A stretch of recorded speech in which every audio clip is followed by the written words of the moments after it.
Now, at long last, that exciting news for fans of Dick Barton, Special Agent. They haven't missed a beat, have they? As you know, and this often happens, hundreds of episodes have been considered lost for, well, more than half a century in the case of Dick Barton.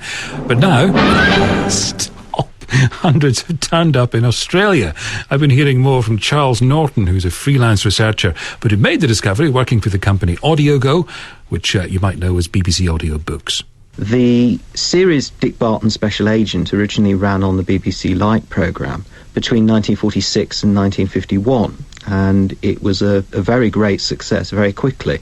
6:45 every night, wasn't it? Yes, well, every Monday to Friday with a omnibus at the weekend, just like The Archers is now. It was very popular very, very quickly, and by the time we hit about 1947, 1948, a lot of countries like South Africa and Australia, a lot of networks in those countries started to contact the BBC saying, we've heard about Dick Barton, we'd like to broadcast it over our networks over here. Unfortunately, the BBC hadn't kept very many recordings. Each episode would be recorded either onto disc or onto an early form of steel tape, and then after it had been broadcast, the recording would be thrown away. So when you got Australia and New Zealand and these countries saying they wanted to broadcast it, the BBC couldn't offer them any recordings. So the series just had to be re-recorded from scratch for international distribution.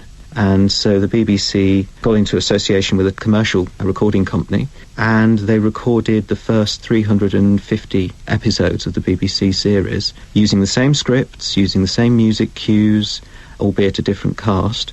And these episodes were broadcast in South Africa, New Zealand and Australia.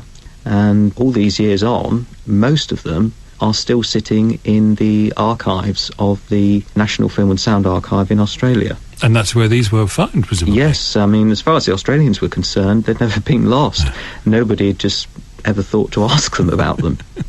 And these were all take two, as it were. These were not the original broadcasts, but were specially made for Australia. They were and other specially countries. made for international distribution, as I say. The only real difference, I suppose, on the surface is that each episode is introduced by saying in association with the BBC, right, whereas the originals wouldn't have had that. Let's indulge in a little nostalgia. Here's a clip to bring back the memories for many people. Oh, glad to see you, sir. Oh, same to you, Snowy. Hello, Jean. Snowy's just been telling me about what happened. Yes, short, sharp and sudden, wasn't it? You got away all right, Snowy? Yes, sir. Shook 'em off after a bit. What was it all night of, sir? Bellini's coat, I fancy. They wanted Bellini's coat. Blimey, yes. I forgot about that.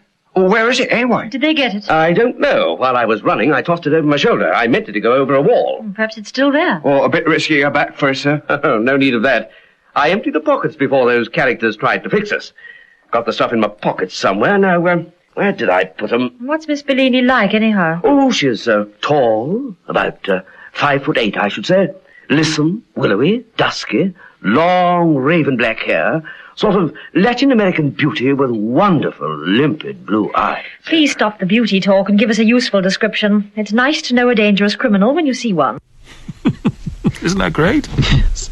It's interesting, that clip. It's one of the early episodes, and there's a character in it called Jean Hunter, who was basically the love interest for Dick Barton.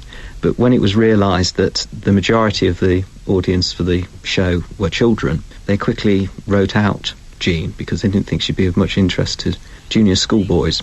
What many people will be very interested in is, well, if these are now available, how do I get hold of them? The episodes break down into serials, 20, 15-minute instalments. And because of the Australian collection, we've now got, I think off the top of my head, about a dozen serials. And we're releasing 2 of them on CD in April. Including, I think, the one we just heard, is that right? Yes, what's the plan? that's coming out in April. I've been told it's Dick Barton and the Cabatalin Diamonds, but I've not actually heard all of that. Yeah. I've not heard that clip before. Well, there you are. It's new even to you. And I think Dick Barton and the Paris Adventure is the other one that you'll be bringing out. Yes, that's it. I don't think anyone really expected for us to find any more Dick Barton after over 60 years. Things of this age just don't turn up. Charles Norton, and if you've any Dick Barton memories of your own, do drop us an email, pm@bbc.co.uk.